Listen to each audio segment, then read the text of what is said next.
It just slides right out of the mouth, doesn't it? Sex! I hope I don't upset anyone with the way it slips out. Sex! I want everyone to stay and listen to the important things we're going to discuss. So we're going to talk about sex. And we're going to talk about it because I have the floor and I'm doing the talking. And that gives me complete power over the topic. Unless you leave, of course. Which, let's face it, you won't. Because I'm going to talk about sex because it's one of the few things in this world that fascinates me. And you're going to stay and listen for the exact same reason. Everything has a sex drive. The birds do it, the bees do it, and so on and so forth. It's necessary for the survival of the species. You must have sex in order to propagate. But no animal or mammal or insect would ever have sex as much as we do. We have sex all the time, all over the place. We're not thinking of propagating anything. We're just having sex. Sex like wild animals, only worse, because wild animals only do it when they need to. And we do it for fun, for entertainment, for comfort, for power, for revenge, for everything. The wild kingdom is much more prudent than the human one. They have sex for breeding purposes. Some spiders, male spiders, have sex only once. Once! Then the female spider rips your head off. Sorry, you're done. Goodbye. You finally committed yourself to the love of your life and try to give her a ride in that hand like she's never known before. And when you're finished, bam! She tears your head off and beats it to the kids. But as for us, as humans, we have sex all the time. We do it, we make love, we hump, we do the wild thing, bump uglies together, become physically intimate, sleep together, screw, buff, jump each other's bones, we fuck! That's what we do, we are people and we fuck! And the fact that we're the people, we are fuckers, so to speak, is so readily apparent in every aspect of our daily lives! It's true, just look around, you can see it everywhere. Why do you get your hair done? So someone will fuck you! Why do you brush your teeth? So you won't scare away anyone who might want to fuck! Why do you get married? You can have a fuck whenever you want to without having to go look for it! It's so there, everywhere! We're slaves to the sex we carry between our legs.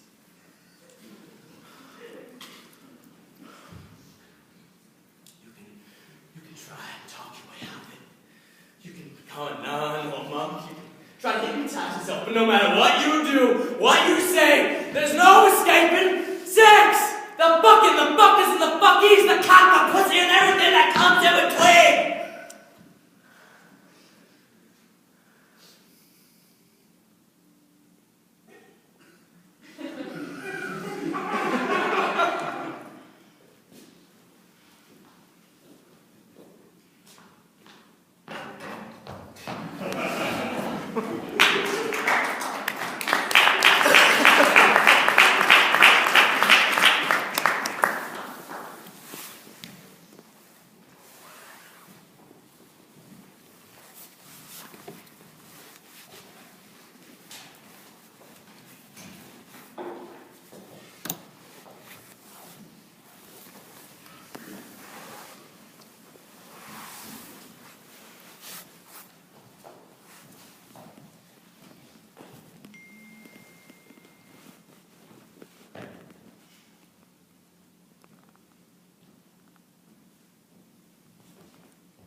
Love.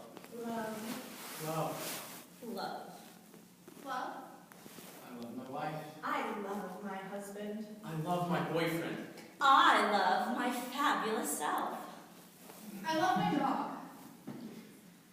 Wait, you love your dog?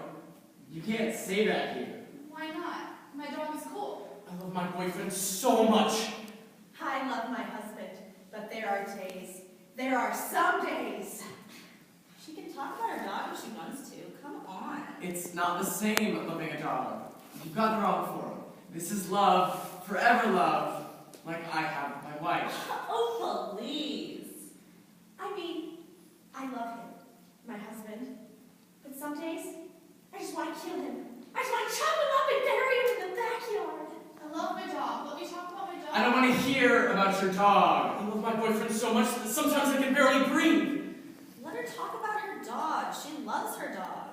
I love my dog. We can't have a dog here. But my love for my dog is way cool. There's a big difference between loving a dog and loving a wife. He's right.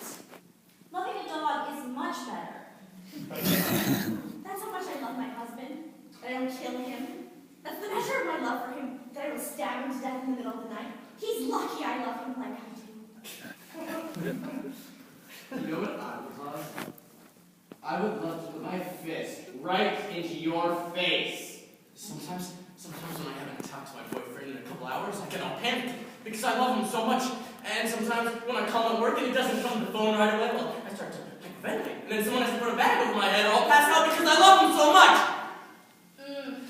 I would love for you to put your fist, but it's not my face. I love him, my husband. He doesn't realize how lucky he is that I love him so much. I love my husband. I love my dog. I love my I wife. love my boyfriend so much I can't stand it. I can't stand it. I love him so much. God, I love drama.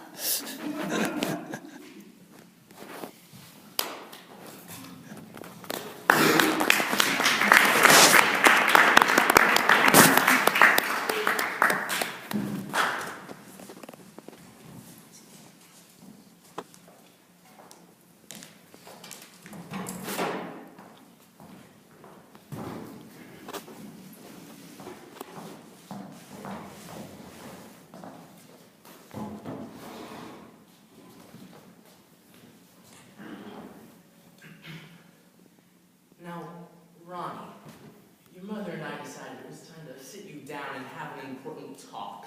Goodness, yes, an important talk. You're now at that age where you might be getting a little curious about some things. Oh, sakes alive, yes. Curious. These curious feelings happen to people when they reach a certain age. Heavens, yes. So if you haven't experienced these feelings of curiosity, well, you soon will be. Oh, goodness, yes, but next month you'll be 18 years of age. So, these feelings of curiosity, they'll be directed towards members of the opposite sex, or rather at their bodies. Oh. You may even feel curious about your own body. Oh my. You may even feel inclined to do some exploring with your hands and fingers, touching things. Oh my goodness. And I just wanted to take the time to caution you against this kind of thing. Because it's evil. It's the work of the devil. Yes, there will be no touching. Evil. Satan.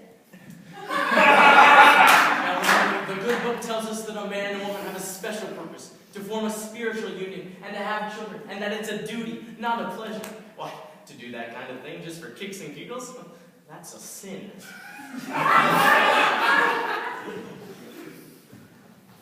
Father Noah tells us that he knows what he's talking about. Oh, goodness, yes. He and his wife have 12 children. So, I guess what we're saying is if you feel like touching someone else, Don't. if you feel like touching yourself, Don't. and one day, when you meet that special person that's just for you, you can fall in love and consummate your vows and of course have children. Just like we did.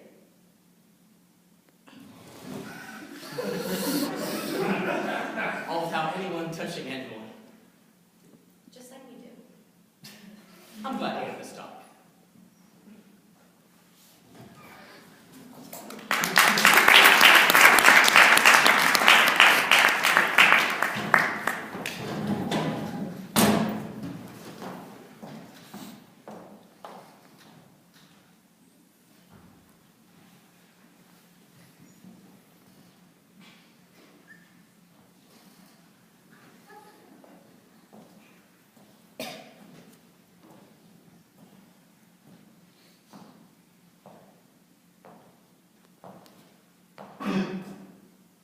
She kicked me where it hurts. Man's most sensitive spot, his Achilles heel. That doesn't happen to be on his foot. She didn't just hit it, she spit on it, to the worst thing you can do. This pain burns. I'm on fire. It grows larger by the hour. Why did I let this happen? Again. Look at her smile. She enjoys the sight beside me, rolling around like a weenie on a barbecue. Oh God, the pain! Doctor's no good. Forget about prayer. This is hell everlasting. I'm here for the duration. Why? Did I let her do this? It all began with the placing of her two lips upon someone else's and fixing them there. That hit me in the worst possible spot. I gotta get it back. I gotta get it back for this.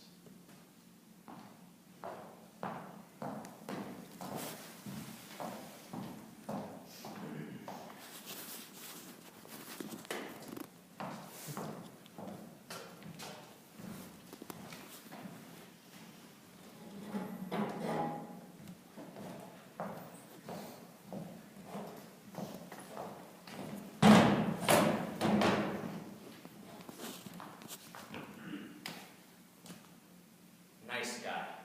I get that a lot. If I hear a woman say to me, all I want is a nice guy, I swear I'm gonna throw up. The same woman who says that every time she meets a nice guy runs away, screaming down the street. And hops into the convertible of the first dick with a lot of cash that comes along, who will treat her like shit. She'll go out with someone who will treat her like absolute garbage, then come cry on my shoulder about it. Then he snaps his fingers, and off she goes to perform perverted pet tricks for him. It sucks to be a nice guy. It does. Women don't respect nice guys. Nice guys finish last. Whenever a babe says that she just wants to be friends, I know it's all over. So she'll come to me whenever she needs help and get help when she has problems and doesn't give anything back in return. Especially fucking. There will be no fucking for friends or nice guys. So I get the responsibility of being a boyfriend without any of the perks. It's like working in a really hard job without getting a paycheck or recognition. And then when she's done dumping all of her shit on me as a friend, she leaves to go fuck the asshole who's been giving her all the problems. So basically, I'm an emotional douche. Sweet and minty fresh. I'll be discarded with the rest of the garbage. Bloody, beaten, bruised. So with all those women out who say there ain't any nice guys out there, There are. You're just not fucking any of them. do yourself a favor. Go out. Find a nice guy today. You won't have to look far. Find him fast. Find a nice guy and fuck his brains out. Don't be sorry.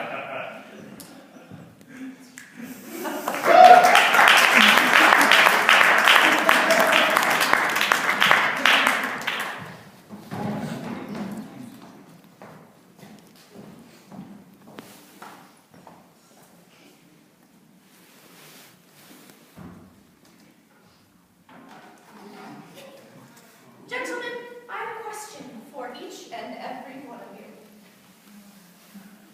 How many of you would ride a bike without knowing where the pedals were? How many of you put your hand down? How many of you...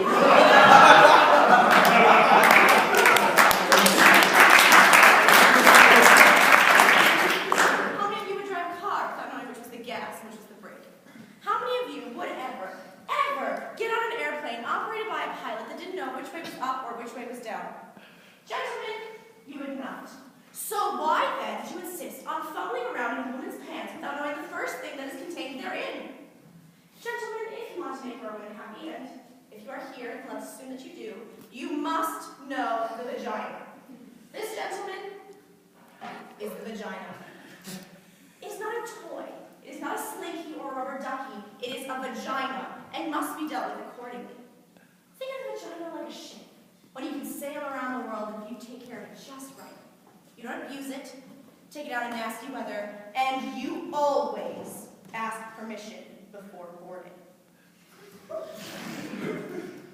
before we enter the vagina, we eventually have to deal with the clitoris. Now, some of you are looking around like, clitoris? And this is why you're having difficulties now, isn't it? If the vagina is like a ship, then inside the clitoris the rudder that guides the vessel. And if you're not steering the boat, who is? The clitoris is the sexual barometer of a woman. Each clitoris is different. Each has its own eccentricities, its own personality. Some are so sensitive that they are set off by the lightest of butterfly touches. Others you really have to bat around like a punching bag to get any response at all. So, gentlemen, your homework for the week is to find a clitoris. Look until you find one. If you get lost, ask for directions. Look for a clitoris, identify it as such, and start to commune with this wonderful, wonderful piece of equipment. Talk to the clitoris. Make the clitoris your friend. You'll find that, once you do, you won't have a better friend in the world.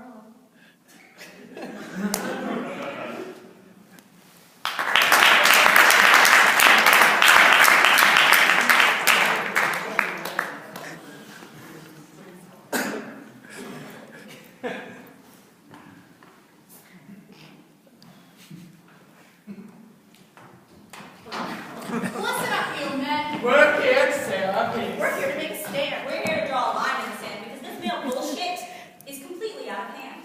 It's time to establish some ground rules if you are a male in a relationship with a female. There are things you do and things you don't do. Love us completely and unconditionally.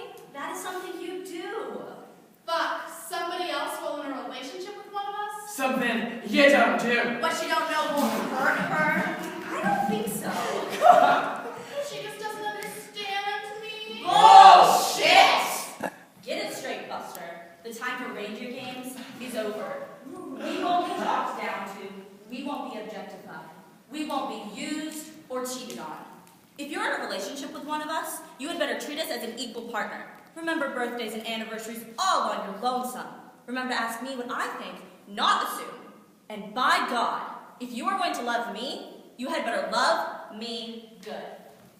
And don't expect to be serviced unless you're ready to service in return. And afterwards, you had better hold me and hold me